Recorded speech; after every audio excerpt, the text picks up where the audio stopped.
एक नेताजी चंपारण आए थे और उन्होंने कुल मिला के खोज के मुझ पर इल्ज़ाम लगाया था कि मैंने छावनी आरओबी का अलाइनमेंट बदल दिया।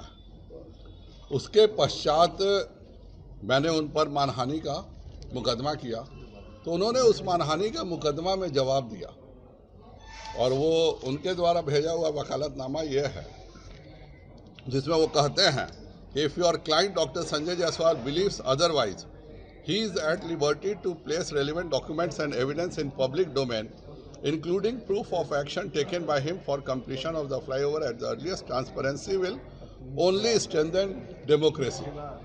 मतलब पारदर्शिता से ही जनतंत्र मजबूत होगा।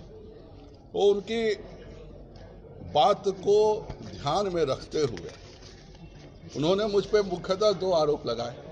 एक, छावनी पंप के कारण मैंने अलाइनमेंट बदल दिया, और दूसरा, उन्होंने बेतिया मेयर के एक पत्र के आलोक में आरोप लगाया कि मैंने डीजल और पेट्रोल का नगर निगम में बहुत बड़ा घोटाला किया है, जबकि इसी वकालतनामा में वो लिखते हैं कि पेट्रोल पंप आपका नहीं और आपके भाई का है। दुनिया में ये इतने बड़े मूर्ख हैं कि अगर आप इंडियन ऑयल के वेबसाइट पे चले जाइए तो कोई भी एक सेकंड में जान सकता है कि पेट्रोल पंप किसका है। आज तक वो इतनी साधारण बात भी नहीं जान सके कि पेट्रोल पंप किसका है। कभी मेरा बात किया, कभी मेरे भाई का बात किया, जबकि दोनों गलत है। खैर, उससे मतलब नहीं है, मतलब इल्जाम से। जो अलाइनमेंट का इन्होंने आरोप मुझ पर लगाया, यह पूर्व मध्य रेलवे का पत्र है और इसमें साफ लिखा हुआ है, छावनी चौक बेतिया स्थित राष्ट्रीय राजमार्ग 28B नया 727 पर प्रस्तावित रोड ओवरब्रिज का संरक्षण अलाइनमेंट में कोई बदलाव नहीं किया गया। ये मैंने आरटीआई से मांगा और आरटीआई से मांगने के बाद ये लोग जिम्मेवार हैं। अगर इसमें कोई भी गलती है तो आप लोग भी खोज सकते हैं। उसके पश्चात अखिलेश जी, रेलवे ये रोड का कहाँ है? अखिलेश से मांगो, रोड का कहाँ है? दोनों आपने लगा दिया है उसी का। फिर मैंने, चूंकि नेशनल हाईवे और आप में से 90% लोग बेतिया में ही पैदा हुए होंगे और जब से जन्म लिए होंगे तब से बगहा इसी रोड से जाते होंगे। मुझे नहीं लगता है कि आप में से कोई बोलेगा कि इस सड़क का मार्ग परिवर्तित हो गया। यह अखिलेश जी सब में रेलवे ही का है।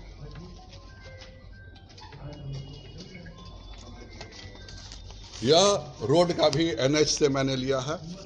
रोड में भी लिखता है, रोड का जो आरटीआई है, NH 28B के छावनी स्थित है आरओबी पहुंच पथ के निर्माण हेतु किसी प्रकार का भू अर्जन कार्य नहीं किया गया है, अर्थात अतः इसके मार्ग रेखन में परिवर्तन का प्रश्न ही नहीं उठता। ये नेशनल हाईवे का भी रिपोर्ट है, इसका रिपोर्ट तो ये सरासर बताता है कि उनका अलाइनमेंट का रिपोर्ट झूठा है।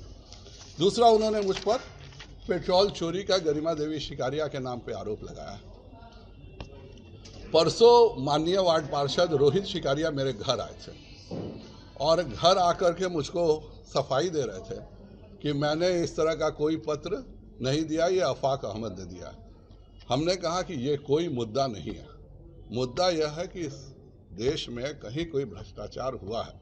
अगर उस पेट्रोल पंप ने कोई भ्रष्टाचार किया है तो वह बात सार्वजनिक होनी चाहिए।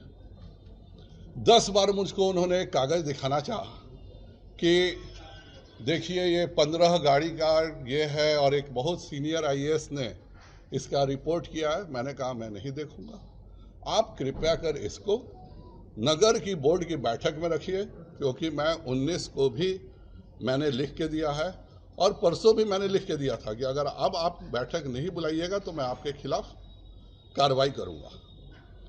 फाइनली परसों बैठक हुई और जिस सीनियर आईएएस के रिपोर्ट पर 5 बार सशक्त समिति में लिखा गया कि पेट्रोल पंप पे भ्रष्टाचार है, वह यह सीनियर आईएएस का रिपोर्ट सशक्त समिति में डाला गया। अब यह भ्रष्टाचार क्या है यह भी जानिए। इसमें विजिट रिपोर्ट है, यह कोई सीनियर आईएएस तो नहीं होगा पर नगर विकास आयुक्त का अपर सचिव अंडर सेक्रेटरी एक आईएएस का पोस्ट है, मुझको तो लगता है कि ज़्यादा चांस यही है कि ये प्रोमोटी आईएएस होगा, कोई मेरिट वाला आईएएस इस तरह का मूर्खता नहीं करेगा। लेकिन ये पूरा पत्र जो है ये मनोज कुमार अपर सचिव नगर विकास एवं आवास विभाग, जो कि अंडर सेक्रेटरी का पद होता है, और कल्पना कुमारी प्रोक्योरमेंट स्पेशलिस्ट, इन दोनों के द्वारा यह पत्र है 28 अगस्त 29 और 30 अगस्त 23 का। और तब से 5 बार बोर्ड की मीटिंग में जब पेट्रोल के बारे में जिक्र नहीं किया जाता है, पंप के भ्रष्टाचार का, न उस पंप पर एक बार लिख के दिया जाता है कि आपने कोई भ्रष्टाचार किया। केवल ये एक लेटर के आलोक में 5 बार सशक्त समिति लिखती है कि पंप पर भ्रष्टाचार हुआ है। ये पूरा क्या है ये भी पढ़ लीजिए, जो उसने विजिट रिपोर्ट है। विजिट रिपोर्ट है गरिमा देवी सिकारिया, महापौर नगर निगम बेतिया द्वारा प्राप्त पत्रांक NM 022-23-15, इसकी मैं कॉपी आप सबको बांट भी रहा हूं, के जांच के संबंध में महापौर नगर निगम बेतिया द्वारा निम्नलिखित 8 बिंदुओं पर प्रश्न उठाए गए हैं। जांचोपरांत बिंदुवार उत्पन्न निम्न है। अर्थात 8 प्रश्न गरिमा शिकारिया के द्वारा उठाए गए और 8 का जवाब निम्न है और 8 चीजों का जवाब दिया गया। अब इसमें सबसे मजेदार बात यह है मनोज कुमार जी की कि यह पटना से आते हैं 8 बिंदु पर जांच करने। 8 बिंदु पर वह जांच करते हैं और उसके बाद क्या करते हैं, अन्य, यह अन्य में विषय लेते हैं। इसका मतलब है कि यह किस तरह की साजिश है। पटना से कोई आता है, कोई भी जांच एजेंसी, उसको जितना जांच मिलता है वो जांच करके जाता है। जानबूझ के अन्य में लिया गया। पहला तो मेरा आरोप यह है कि यह बेतिया मेयर और मनोज कुमार दोनों ने मिलकर जानबूझ के कि अब 8 में तो कोई मतलब नहीं है, जो पाथेय कंपनी के साथ डीलिंग होनी थी मेयर की हो गई होगी, इसीलिए पाथेय कंपनी को अब निर्दोष साबित करना मेयर की मजबूरी थी और ये मनोज कुमार की मजबूरी थी। तो इसलिए ये 9वां अन्य लिया गया। अन्य में आरोप क्या लगाया जाता है ये भी सुन लीजिए। इसके अतिरिक्त जार, जांच को लिखा होगा, जार के दौरान यह पाया गया है कि निगम द्वारा 15 गाड़ियों के 15 गाड़ी, इतना बड़ा घोटाला है, सोच लीजिए, 15 गाड़ियों के फ्यूल डीजल के एवज में जो भुगतान major Saroj and sons services को किया जा रहा है, इसका जीएसटी बिल उपलब्ध नहीं है। बिना जीएसटी बिल के ही भुगतान अब तक किया जा रहा है। या आप सब देख सकते हैं कि एक अंडर सेक्रेटरी जो आईएएस लेवल का पद होता है, और रोहित शिकारिया परसों हमको बता रहा था कि बहुत सीनियर आईएएस हैं और उन्होंने इस पंप के बारे में कमेंट लिखा और उसके कारण ये 1.5 साल तक लगातार हर मीटिंग में भ्रष्टाचार की बात करते रहे। जीएसटी बिल नहीं दिया गया है 15 गाड़ियों का। बाकी गाड़ियों का क्या दिया गया है? इस देश में पेट्रोल डीजल पर जीएसटी है ही नहीं। यह बात क्या, ये आईएएस अफसर अगर नहीं जानता है तो इसको गधा भी कहना गलत होगा। आप एक साधारण आदमी से पूछ लीजिए, इस देश में सभी चीजों पे जीएसटी लगता है, पेट्रोल डीजल पर जीएसटी नहीं लगता है। और ये जो भी हो, मनोज कुमार अवर सचिव आईएएस हो, चाहे प्रमोटिंग हो, चाहे जैसे भी हो, रोहित शिकारिया परसों आया था तो वही बता रहा था कि बहुत सीनियर आईएएस अफसर हैं और उनके शिकायत पर हमने 5 बार सशक्त समिति में ये लिखा है कि पेट्रोल पंप पे भ्रष्टाचार है। इस मनोज कुमार तथा कथित रोहित शिकारिया जो परसों बताया आईएएस के हिसाब से, आईएएस को गधा कहना भी गलत होगा क्योंकि इससे गधे की समाज की बेइज्जती होती है। इस देश में लगातार इसकी चर्चा है कि डीजल और पेट्रोल को जीएसटी में लाया जाए। हर आदमी जानता है कि डीजल और पेट्रोल इस देश में जीएसटी के दायरे में नहीं है। और तब 8 विषय जो गरिमा जी ने कहा था, उसके अलावा इसको 9वां विषय अन्य में जोड़ना। अन्य में कोई कहानी नहीं मिला तो यह बताना कि 15 ठो गाड़ी का डीजल का जीएसटी बिल नहीं है और जीएसटी बिल नहीं है, यह गलत हो रहा है। और इसको लेकर के इतना बड़ा इल्जाम मेरे ऊपर लगाना, जबकि मेरा यह पेट्रोल पंप भी नहीं और जिसका भी पंप है उसको बारे में भी इन लोगों को पता नहीं है।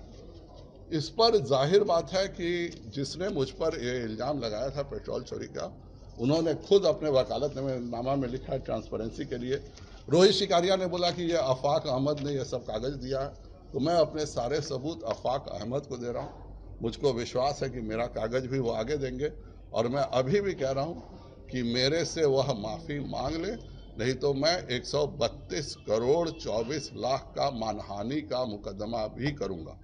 मैंने उन पर पहले ही क्रिमिनल केस किया है, और मुझको पूरा विश्वास है कि जो ये पेट्रोल पंप की जो मालकिन है, क्योंकि आज तक इन लोगों को पता भी नहीं है कौन है, वह निश्चित तौर पर सशक्त स्थायी समिति पर 100 करोड़ के मानहानि का भी मुकदमा करेंगी, क्योंकि यह कहना कि डीजल पर आपने जीएसटी क्यों नहीं जमा किया और 15 गाड़ी पर, यह सरासर बताता है। और परसों आके रोहित शिकारिया 1 घंटा तक मुझको ब्लैकमेल किया है कि यह कागज रखा जाएगा तो बहुत बड़ा बवाल होगा। मैंने कहा मुझे कोई मतलब नहीं है, तुम कागज रखो, अगर पेट्रोल पंप ने गलत किया है तो उस पर सजा होनी चाहिए। और कुल मिला के परसों की बैठक में यही कागज है, आप सबको मैं दे रहा हूं। मैं हर जगह पे पोस्ट भी कर रहा हूं, और मैं जो इन्होंने कहा कि आफाक अहमद ने 5 बार के मीटिंग का कागज दिया है, तो मैं आफाक जी को भी बाकायदा अभी व्हाट्सएप कर रहा हूं कि वो जिससे चाहे जांच करा लें, और अगर उनके दोनों आरोप गलत हैं तो वह माफ़ी मांगे, नहीं तो क्रिमिनल केस तो मैंने किया ही है, मैं मानहानि का भी मुकदमा करूंगा। क्या लगता है धन्यवाद। निगम भी प्रशांत किशोर को फंडिंग कर रहा होगा भ्रष्टाचार के? मैं अभी इस पर आज मैं अपनी बातों को रखने के लिए आया हूं। मैं वैसा नेता नहीं हूं कि अगर आपसे कोई प्रश्न पूछा जाए तो वह प्रश्न को कोना में फेंक करके दूसरों पर इल्जाम लगाए। आज का प्रेस कॉन्फ्रेंस मुझ पर जो 2 इल्जाम लगे थे, उन दोनों इल्जाम का जवाब है। इसकी सभी प्रतिलिपियां, जिसको 2 साल से छिपाया गया है कि एक सीनियर आईएएस ने घोटाला का आरोप पंप पे लगाया था, उसकी भी प्रति परसों जब फाइनली रखी गई है सशक्त समिति में, तो यह प्रति मैं आप सबको समर्पित कर रहा हूं। रेलवे का भी और हाईवे का भी आरटीआई आपको कर रहा हूं। आज का मेरा दिन मेरे सवालों के पारदर्शिता पूर्वक जवाब देने का है, और यही मैं उम्मीद करता हूं कि जिसने मुझ पर इल्जाम लगाया है वह भी मेरे 7 सवाल का जवाब इसी प्रकार पारदर्शिता पूर्ण दे। बहुत बहुत धन्यवाद। निश्चित तौर पर यह साजिश है, और यह मेयर और यह तथाकथित आईएएस अफसर मनोज कुमार की मिली भगत है, क्योंकि पटना से अगर कोई जांच जिन बिंदुओं पर आती है उन्हीं बिंदुओं पर जांच होती है, और इस तरह से अन्य में लिखना अपने आप में एक साजिश का इशारा तो है ही, और साथ में इस आईएएस को किसने बनाया मुझको ये भी जानना है। मैं निश्चित तौर पर इसके आदमी के खिलाफ चीफ सेक्रेटरी को, भारत सरकार के डीओपीटी को और महामहिम राष्ट्रपति महोदया को लिखूंगा। आईएएस लोग का एक मिड टर्म कैरियर प्रोग्राम होता है जिसको एमटीसीपी कहते हैं लाल बहादुर शास्त्री एकेडमी में, परंतु इस अफसर को उस मिड टर्म कैरियर प्रोग्राम में नहीं जाना चाहिए। लाल बहादुर शास्त्री एकेडमी में निश्चित तौर पर वहाँ के चपरासियों के लिए भी ट्रेनिंग का प्रोग्राम होता होगा। इस अफसर को जाके पहले एलवी एकेडमी में चपरासी के साथ बैठकर ट्रेनिंग देना चाहिए, क्योंकि जिस व्यक्ति को ये पता नहीं है कि पेट्रोल और डीजल जीएसटी में आता है कि नहीं, वह कितना बड़ा घोटाला और इसी तरह से किसी मेयर के साथ मिलकर पैसा वसूली का धंधा करता होगा, क्योंकि शिकायत पूरा पाथेय कंपनी पर है। पाथेय कंपनी सारा कुछ ठीक हो गया, एकदम एक भी आरोप पाथेय पर नहीं है इन दोनों के मर्जी से।